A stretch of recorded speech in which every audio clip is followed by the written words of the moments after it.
Welcome to Relaxed Reddit Readings. Today we have 4 Reddit stories for you. Reddit stories that made me question everything. Story 1. The Croissant in the Cemetery Controversy. So I just got yelled at by a stranger for eating a croissant in a cemetery, and honestly I'm still processing what just happened. I had a doctor's appointment this morning and they told me not to eat or drink anything beforehand. You know how that goes, right? By the time I got out, I was absolutely starving and pretty thirsty too. So I headed to the nearest supermarket, grabbed a croissant and a bottle of cola, and started looking for somewhere peaceful to sit down and eat. The problem was, the only quiet spot I could find that wasn't right next to a busy road was this cemetery.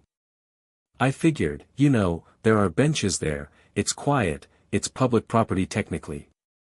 So I walked in, found a nice bench, and sat down to finally eat my food. I'm almost done with my croissant when this woman, maybe in her 70s, walks up to me. And she is not happy. She starts going off about how disrespectful I'm being, eating in a cemetery like it's some kind of picnic area. She's saying I'm disturbing the peace of the dead and showing no respect for the families who come to grieve. I tried to explain that I wasn't being loud or messy, I was just quietly eating my breakfast on a public bench, but she wasn't having it. She kept saying that cemeteries are sacred spaces and that food doesn't belong there at all. The thing is, I genuinely didn't think I was doing anything wrong. I wasn't being disruptive, I wasn't littering, I wasn't bothering anyone. It's not like I was having a party or playing music or anything. I was literally just sitting quietly on a bench eating a croissant. But this woman made me feel like I had committed some terrible social crime. She finally walked away, shaking her head and muttering about how young people have no respect these days. And now I'm sitting here wondering if I really was out of line. I mean, I understand that cemeteries are places where people come to remember their loved ones, and I respect that completely. But is it really so wrong to sit quietly and eat food there? I wasn't disturbing anyone who was actually there to visit graves. The bench was just sitting there empty. I've been thinking about it all day, and I honestly can't decide if I crossed some unspoken social boundary or if this woman was just being unreasonably uptight. Part of me thinks that public spaces are public spaces, and as long as you're being respectful and quiet, it shouldn't matter what you're doing. But another part of me wonders if there are just certain places where eating is considered inappropriate, regardless of how quietly you do it. Was I really being disrespectful to eat a simple breakfast in a cemetery? If you're enjoying these stories, hit that like button and let me know in the comments which story you relate to the most. Story 2. My roommate's boyfriend basically lives here rent-free. So my roommate's boyfriend has basically moved into our apartment without paying a dime, and I'm losing my mind over here. I'm a 25-year-old guy living with my 27-year-old female roommate in a 2-bedroom place. We split everything 50-50, rent and utilities, and honestly things were great for about a year. No drama, no issues, we had a good thing going. Then about 3 months ago, she started dating this guy. At first, totally fine, right? He'd come over maybe twice a week, which is completely normal. I mean, I have people over sometimes too. But here's where it gets crazy. Over time, this guy has gradually started staying over more and more nights. And I'm not talking about 3 or 4 nights a week. This dude is here at least 5 or 6 nights every single week. He's got his own drawer in her dresser, his own space in the bathroom for his toiletries, he's eating our food, using our internet, taking long showers that definitely bump up our water bill. The guy has essentially moved in without anyone having a conversation about it. So last week, I finally decided to talk to my roommate about it. I tried to be reasonable, I said either her boyfriend needs to limit his stays to maybe 2 or 3 nights a week, or if he's going to be here this much, he needs to start contributing to rent and utilities. Seems fair, right? Well, she completely flipped out on me. She started yelling about how I'm being controlling and unreasonable, saying it's her apartment too and she should be able to have her boyfriend over whenever she wants. She accused me of being jealous and trying to sabotage her relationship. The thing is, I'm not trying to control anyone's love life here. I'm just trying to live in the space I'm paying for without feeling like there's a third roommate who isn't contributing anything.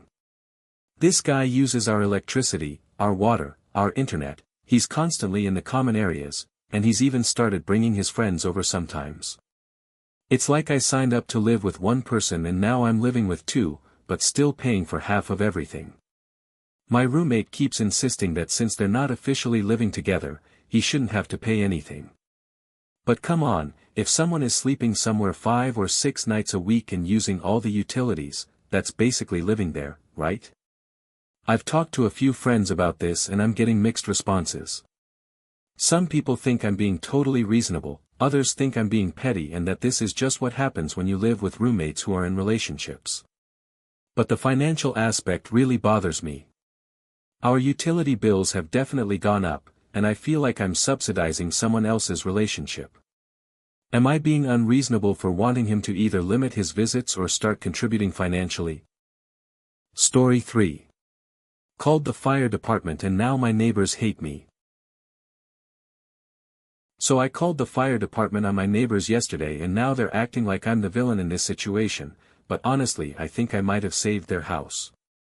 I work from home, and yesterday I got up to grab some coffee and looked out my window. What I saw made my heart skip a beat. My neighbor's grill was completely engulfed in flames, and I'm not talking about normal grilling flames. These were massive flames shooting up to twice the height of the grill, which looked like one of those little hibachi grills. Here's the scary part though. This grill was maybe 4 or 5 feet away from their open garage, and only 2 or 3 feet from an SUV parked right next to it. The flames were literally touching the tire on the back of the SUV, and the grill wasn't even clear of the overhang of their house.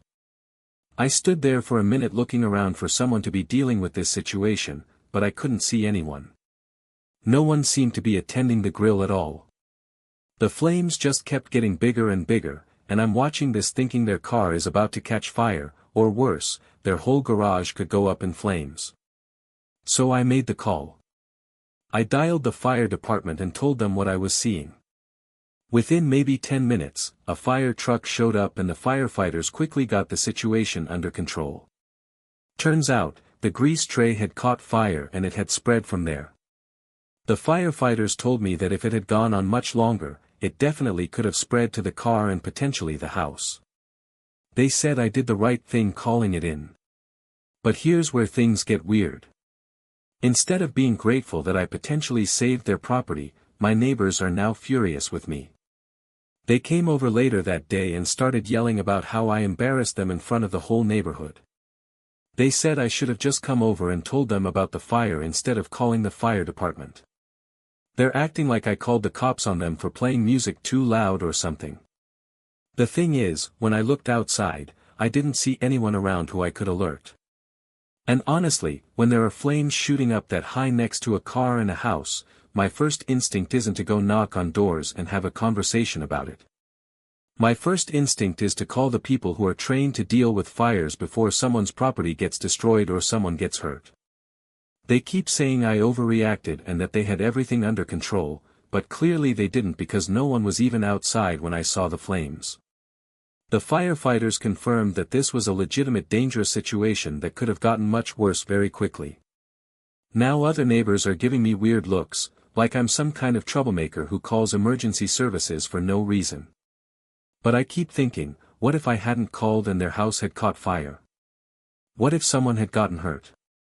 Would they be thanking me then, or would they be angry that I didn't act when I had the chance?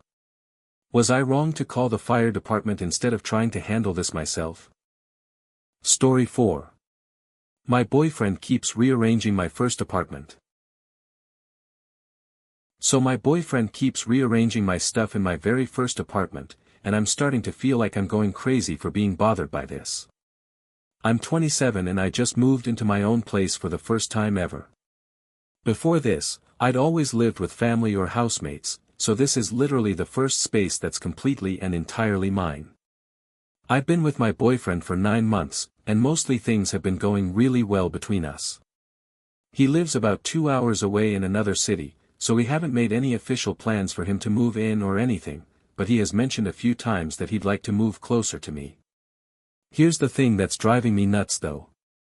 Every single time he comes to visit, he starts rearranging my stuff. And I mean everything.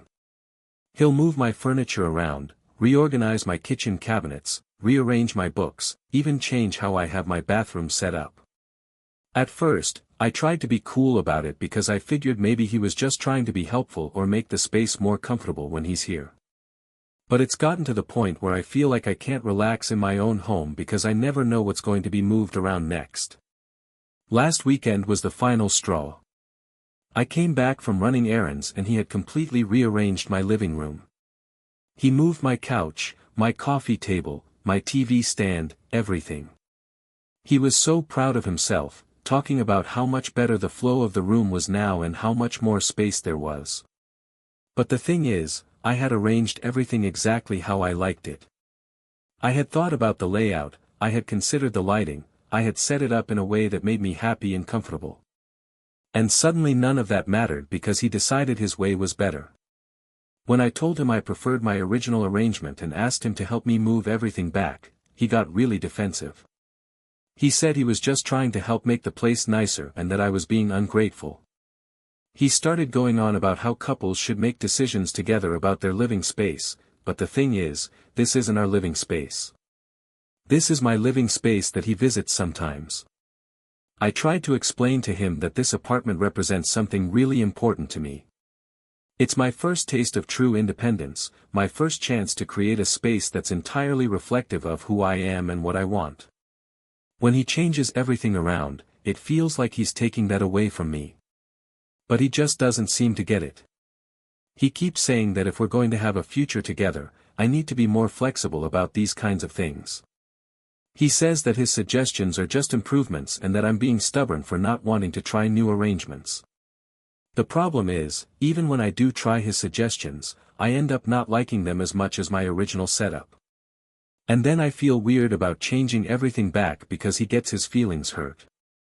I'm starting to dread his visits because I never know what I'm going to come home to. Is it unreasonable for me to want my own space to stay the way I arrange it? If you enjoyed these stories, drop a comment telling me which one was your favorite. And if you want more relaxed Reddit readings, make sure to like, subscribe, and hit the bell so you never miss a video. Thanks for watching. If you enjoyed these stories, like, comment and subscribe for more relaxed Reddit readings.